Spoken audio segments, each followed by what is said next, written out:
Hi, this is Timbrel, Kathy, and welcome to Chai Chat. Hi, this is Ruby Nicholas, and this is our inaugural podcast, Chai Chat. How exciting. I'm so excited. This is going to be really cool. Yep, we get to talk about all things South Asian. Yes, and we get to discuss culture, and what else are we talking about, Ruby? Geography. And that's languages. A big word. And languages, and people. And how they got here from India and or all of the South Asian countries, which I'm almost knowing them. So proud of you. So sometimes we talk about countries I didn't know existed. I think that's like both of us, because like countries, like they change their names. Right. And so do cities change their names. We'll find all about that. I think that's fun. Yeah, it is. And I think getting to know each other and our community. Super important to me because Yes. I grew up in the middle of nowhere alone from all of the brown people. So I'm excited. This is exciting. And I'm excited to be part of this with you. Yeah. And so for this first podcast, I think what we were going to do is just talk about each other. Yeah. Not behind each other's backs, like usual brown girl style. I'm just going to be straight up and ask you questions. That's so nice. Yeah. Thank you. And later on, I won't go home and talk about you. Oh, that's so nice. I like that we can uplift each other. That's part of what we do in our podcast. I We do talk love about that. other brown people doing good things. Yes. I think that's Empowering important. one another and supporting one another. Yeah, I feel like we Huge. have buzzwords. Me They're too. like, we're here to educate, Yes. Educate, inform, inform, inspire. and inspire. Are those our words? Yes. And entertain. Entertain. Oh, see? I like that. We can edutain. Edutain? Edu-infotain. Is that like a new hashtag? I feel like infotainment is a word. Info? It's like news that's like partial news, but also partial facts and partial opinion. I like that. Right? Hashtag infotainment. I think this will be an infotaining. I podcast. think so too. I am excited about this. So I guess I'm just gonna like go and start this. Sure. You want to interview me? I What's do. Today's guest. Today's guest on our very first show is Ruby Nicholas. Hi. Well, hello, Ruby. Hello, Timbrel. I am super excited to have you here on our show. Thanks. I'd like to know more about you, and I want to start with your name. Oh, yeah. Because I feel like when I saw your name for the first time, I'm like, that's not like a Desi name at all. Oh, yeah. That's like my biggest. I anglified so hard. So I come from a rhyming name family. For Okay. those of you who have the rhyming name families, my mother is Zarina. Okay. My sister is Samina. My full name is Rubina. Rubina. Yes. That's beautiful. Yeah. So in the rhyme of the Ina family, I am the Rubina. Okay. And initially, my older sister's shortened name is Meena. And it's very common in Pakistani families. So I'm traditionally, like historically Pakistani. And we'll talk about how my South Asianness at some point later. But the name Rubina is typically shortened to Bina. So Meena and Bina were our nicknames when we were babies. But it was so impossible to differentiate who was being called when my mom would yell Meena or Bina. So they kind of went with the Anglican shortening of Rubina, which is Ruby. Oh. So my name's been Ruby since as long as it's been that my mom needed to yell my name. I love that. I didn't even know that about you. Yeah. And I feel like I've been your homie for a while. I know. It's funny because a lot of people, I always say that only the dentist and the first day of school, I hear Rubina. Otherwise, it's always been Ruby. My parents call me Ruby. Oh. Yeah, like no one I know. It's so weird. Yeah. That is really And we talk cool. about that, like having a house name versus an outside name and stuff like that. Oh, yeah. I have the same thing. Yeah. So, So my house name and my out name and my English name are all the same. And Ruby, it's so like unique. Yeah. And it's easy. And it's funny because I do have the spelling. I spell it R-U-B-I. Yes. And it's just because it's a short form of R-U-B-I-N-A. You know? Yes. And so a lot of people are like, oh, with an I. Oh. And I'm like, yeah, because it's short for Rubina. like I'm not that cool, you know. But yeah, so my original maiden name was Rubina Wahab. What does Rubina mean? Is there? Yeah, it's a fun name. So it's Persian. Okay. Orient, it's like of Persian origins or Farsi. And the way the language works in the Arabic structure is that you can read things two ways. So like the first way, my mom is so funny when she said, well, you can think of it two ways. It can mean a face to look at, or if you really read it, it can also mean a person who looks at their own face. I like the first version better. I'm like, Mom, are you telling me I'm pretty or I'm vain? Like, I'm so confused. And, like, just this, like, vague definition of my name with this smile on her face. And I'm like, Mom. So, of course, I'm in college, right? Okay. And I, like, explained it to my college roommate. She's like, oh, my God, it's definitely the second one because you can't even walk by a window without looking at your face. And I was like, that's terrible. So I just tell people it means a face to look at. I like that. That's so like special and unique. Well, it is now. Like the original, which really funny is my mom is like just such a classic South Asian mom and auntie. Like their ability to tell the truth in such a quick way. I think for American-minded people, because I was born and raised here, I'm kind of soft, you know? Like, it's so much truth that it feels almost aggressive at times, you know? Yeah. And, like, when I was having my first child and picking names and stuff, I had that conversation with my mom, like, well, how did you choose my name? And, you know, mind you, I'm like, 4 months pregnant. I'm a little hormonal. I'm asking my mom this question. And I've always kind of been, like, I'm like my dad's favorite, but the not favorite of my mom. Right? So you have like the favorites. Oh, I totally. It's so common. It's like classic stuff, right? So, so funny. So my mom goes, well, my best friend was Samina, and we were in school forever since little, Zarina and Samina. And I'm like, right, okay. And that's my older sister's name. And I'm like, right, that's how Mina got her name. Yeah. I get it. And she's like, right. And I'm like, so how did I get my name, Rubina? And she's like, it rhymed.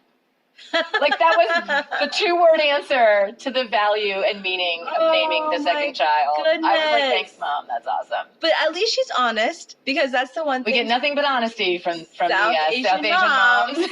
I agree. I have one as well, and the honesty is real in every sense. I'm like, is honesty the best policy, Mom? Yeah. Can't like sugarcoating sometimes be the best policy. My mom says it's just getting us prepared for the real world. But I'm like, no. But you just have to say, you got fat. Like, it's just such a statement. Or like, oh, that fit you last year.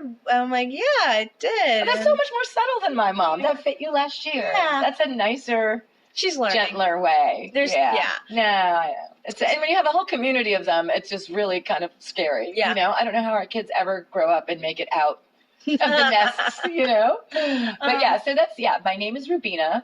And the short form is Ruby, and my ex-husband was American, and his last name is Greek, and it was Nicholas, and held on to it because, you know, just easier. I'm lazy. I don't want to get it changed back post-divorce. I like that. That's so like such a like famous name. And talking about famous, you are a comedian. I am. A very famous comedian. I'm low-key famous. It's kind of funny. Yeah. I never really think about it, and then people Google me and go, you were in the New York Times? I'm like, yeah. The New York Times photographer came to my house and took pictures. It was craziness. That's huge. Yeah, it's a big international paper, and I was on the front page of the art section of the New York Times in 2006, which is crazy. So yeah, it was my first at-bat. I'd always loved stand-up comedy, and from when I was a little kid, like, 12, 13, listening to Eddie Murphy tapes on my Walkman. Like, other kids were listening to music, and I was listening to comedy tapes, you know? The first time I'd ever seen live comedy, I got my parents to take me to the Improv in Hollywood. We were on a family trip in LA, and my parents let us go. I was 15 years old. So in 1985, I saw Ellen DeGeneres live at a small comedy club before she was famous, Sinbad, like there were all these famous people in the showcase, Harry Anderson, like all of these like crazy famous comedians were in this showcase on a Tuesday night, and it was New Talent Night in Los Angeles, which meant these were all people who had credits, and we stayed till 3:00 in the morning. My parents drank tea at a coffee shop across the street and let us just like hang there. They talked us in and let us be there. They're like, we don't want to sit here with them because they were like not into this dingy comedy club. Yeah. It was me, my little sister, and my older sister, and we ate chicken fingers in the back for our 2-drink minimum and stayed all night and watched all these comedians perform like 5-minute sets, like one comic after another.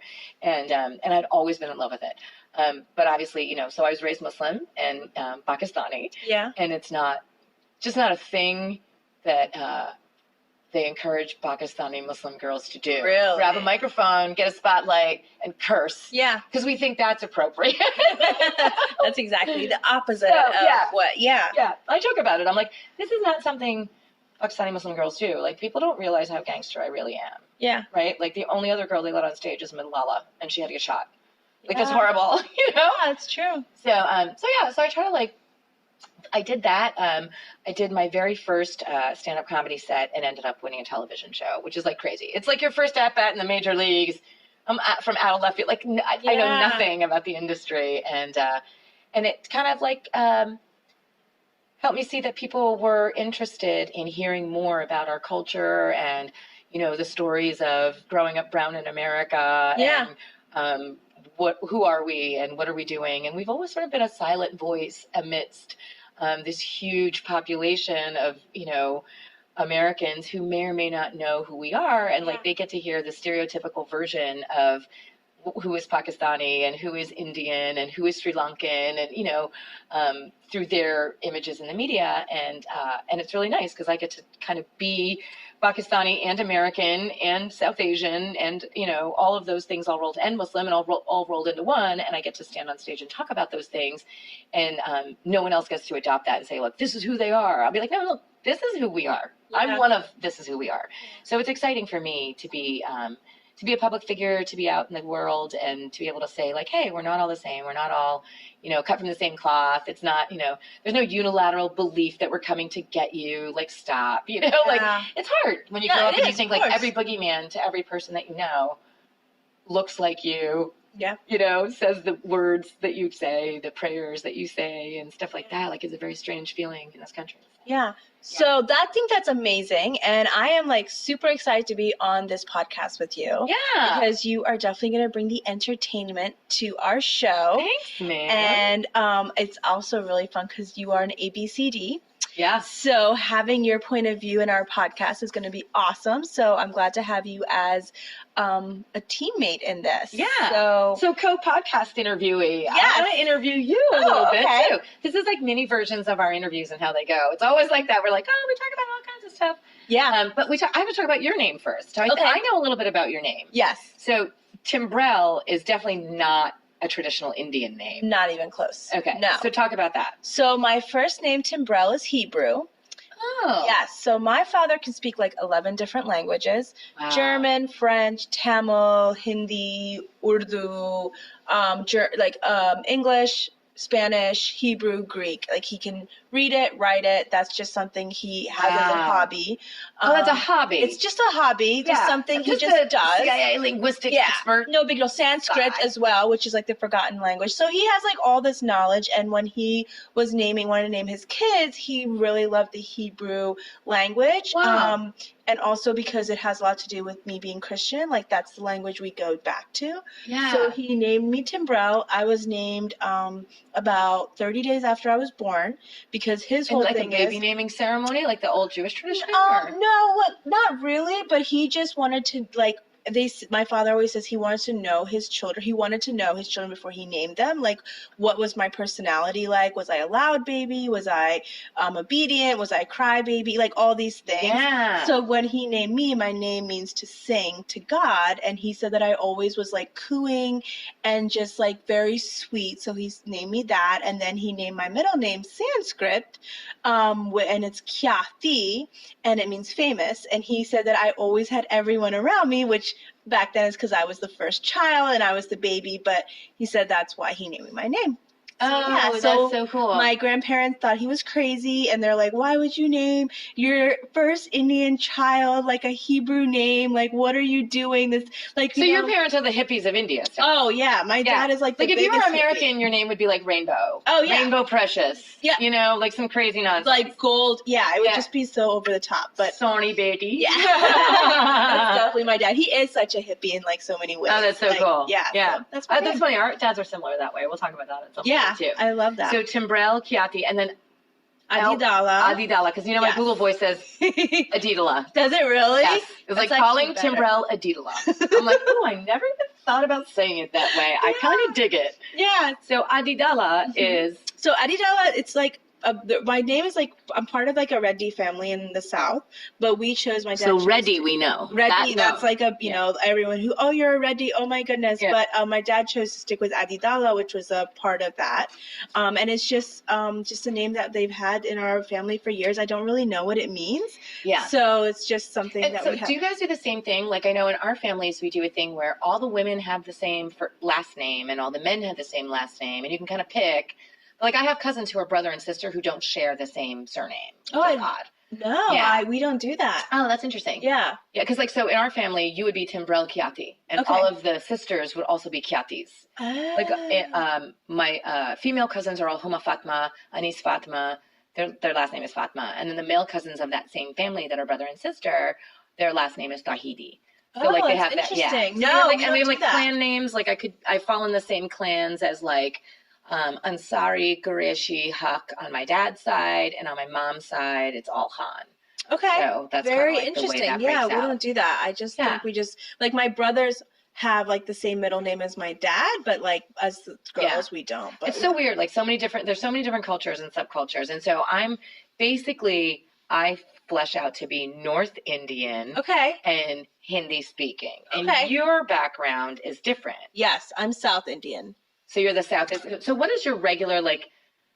You're South Indian, so we speak Telugu. Telugu. Yeah, and actually my mom is from the Hyderabad, which is now a different state from my dad's. There used to be one state, used to be Andhra Pradesh, but they speak two like different dialects. So my dad speaks like Andhra like Telugu, and my mom speaks like Telangana Telugu. So it's really interesting. Like they'll talk, and my mom will have like a different language that she speaks compared to my dad, and it's just like. But they understand each other. Oh yeah, is it like Italian Spanish? No, it's just a different dialect of like how they say words. So like my dad says Andhra is like the more professional, like right way to speak. Oh yeah. And then because it comes from like definitely comes from more Sanskrit. My mom thinks Telangana Telugu, but it's more like yo bro, what's up? Like it's just very interesting how that's like how the Urdu Hindi people are, right? Yes. Like my mom thinks Urdu is much more proper. Yes.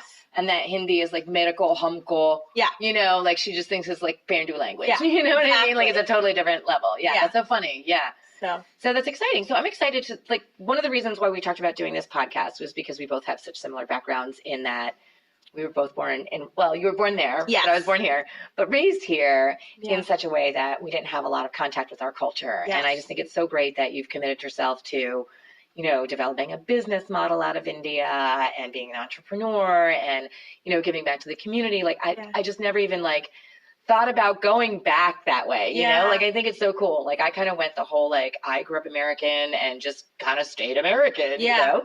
So I think it's so cool. And we get to learn about our own cultures from each other. I think, like, my biggest thing is because I was born in India, but I came here when I was just a baby, like 2 months old.